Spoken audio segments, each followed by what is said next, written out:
A gente está vivendo sob a Constituição de 1988, que tem um mérito já único na história da Republicana. Já é a segunda Constituição mais longeva da história da República. A gente só está perdendo para a Constituição de 1898, a primeira Constituição republicana, e estamos perdendo por pouco.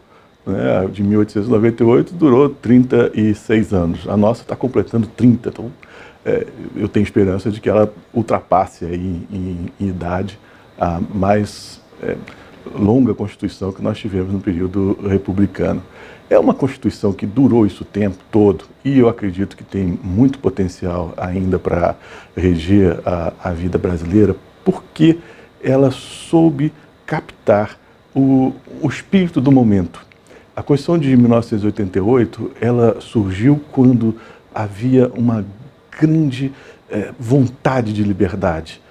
Depois de 20 anos, em 84, o povo brasileiro se mexeu, foi às ruas buscando o retorno das eleições diretas para todos os níveis do Executivo e do Legislativo.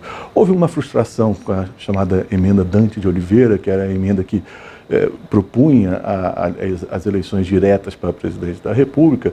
Houve uma grande frustração porque essa emenda foi derrubada no Congresso, não conseguiu a votação necessária. Mas aquela vontade de liberdade, aquela vontade de assumir novamente o controle dos destinos da nação, que a gente percebia que era a vontade do povo brasileiro, essa ficou. E ela influenciou esse momento da Constituinte, a própria criação da Constituinte e os termos da Constituição. Se a gente reparar, essa Constituição ela se preocupa muito com liberdades, se preocupa muito com direitos individuais, mas também se preocupa muito com solidariedade social, com direitos sociais. É uma Constituição que procura encapsular sonhos, e sonhos elevados, sonhos que a gente nunca perde, sonhos que as pessoas de bem sempre desejam. Por isso ela tem durado esse tempo todo. Ela, evidentemente, tem os seus problemas. Financiar esses sonhos nem sempre é muito fácil, mas ela tem se provado uma Constituição capaz de continuar a acompanhar as esperanças do povo brasileiro. Repare que a gente passou por várias crises que foram bastante marcantes, bastante sérias, e a continuidade institucional foi preservada. Então, tivemos 2 impeachments, tivemos crise de hiperinflação, inflação de praticamente 90% ao mês, tivemos momentos de crises de legitimidade dos poderes, e ainda assim a Constituição foi preservada. Se a gente reparar naqueles movimentos de 2 ou 3 anos atrás, em que as pessoas voltaram às ruas para se insurgir contra a corrupção, contra o desmando, contra pessoas que estavam no poder, mas não estavam representando o que a população desejava, há um detalhe bem interessante ali. As pessoas iam para as ruas, mas não pediam o fim da Constituição. Elas pediam a continuidade da Constituição. Um dos cartazes, um dos motes para os movimentos populares era contra uma emenda à Constituição que retirava poderes de investigação do Ministério Público. Então a população foi às ruas para defender essa Constituição. E por que isso? Uma Constituição com 30 anos, uma Constituição que os antigos chamariam de balzaquiana, é uma Constituição que ainda é jovem nas suas perspectivas de futuro, na sua energia que ela é capaz com a qual ela é capaz de contagiar a população. E essa energia está nisso, porque essa Constituição ela estimula, preserva e promove sonhos que são os sonhos de todas as pessoas que querem viver numa república. É óbvio que ela tem problemas, né? Desde que a Constituição foi promulgada, é comum que todos os governantes digam que é impossível governar sob essa Constituição, ou porque o jogo político é mais complexo sob a vigência dessa Constituição, ou porque os gastos que ela importa são também mais avolumados. Mas tem sido possível adaptar, e eu acho que vai ser sempre possível, mantida a identidade da Constituição de 88, o eixo axiológico, os valores que ela quer promover, é possível fazer a adaptação aqui e ali para o momento atual. Um dos grandes méritos da Constituição de 88 foi reestruturar o controle de constitucionalidade.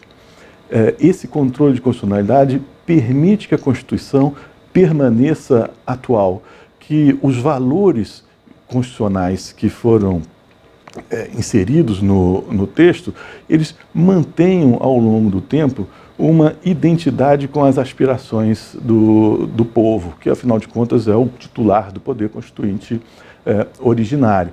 Então, o povo, o controle de constitucionalidade tem permitido, não só pelo modo engenhoso como ele foi concebido pelo Constituinte de 1988, mas também pelos desdobramentos, pelas adaptações que foram feitas depois, por meio, inclusive, de emendas à Constituição.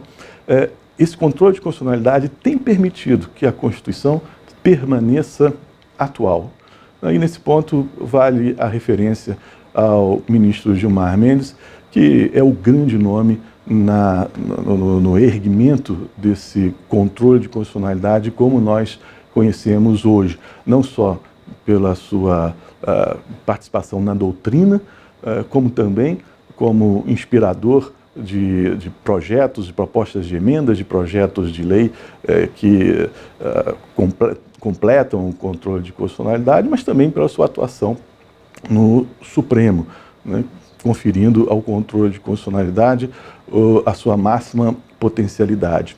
Então, esse conjunto de circunstâncias, o fato de a Constituição ela incorporar valores que permanecem atuais, ela incorporar princípios que são aqueles com os quais nós ainda nos identificamos, e pelo fato de ela ter uma certa maleabilidade permitida pelo controle de constitucionalidade e também por um processo de emenda que não é tão dificultoso como acontece em outros países. Nos Estados Unidos, a Constituição de 1787 já tem 27 emendas apenas, mas porque o processo de emenda à Constituição é extremamente moroso e complicado de ser levado a termo. No Brasil, esse processo, embora a Constituição seja rígida, esse processo não é tão difícil de ser implementado, de ser concluído quanto em outros lugares, o que favorece que aqueles aspectos laterais da Constituição, aqueles que não dizem respeito diretamente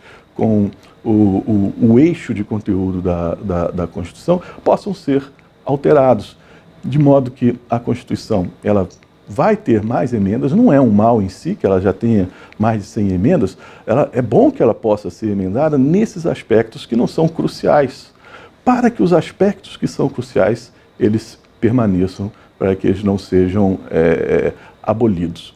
A nossa Constituição, ela permite aquilo que o Tommaso de Lampedusa, no livro do Leopardo, um livro muito interessante, o que o nobre da Itália, na época da unificação, dizia para os seus pares, que ficaram assustados com o modo como o personagem principal da história passou a lidar com a pequena burguesia da região, com os camponeses.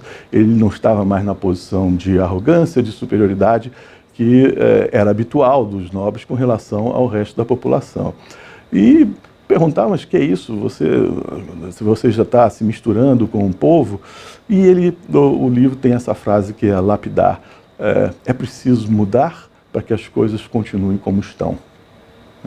A nossa Constituição tem um processo de emenda, permite também uma atualização hermenêutica que se encaixa nessa frase do Tommaso de Lampedusa. É preciso mudar para que as coisas continuem como estão. Mudar o quê? Aquilo que na Constituição não diz respeito diretamente com os valores essenciais da Carta. E para manter o quê?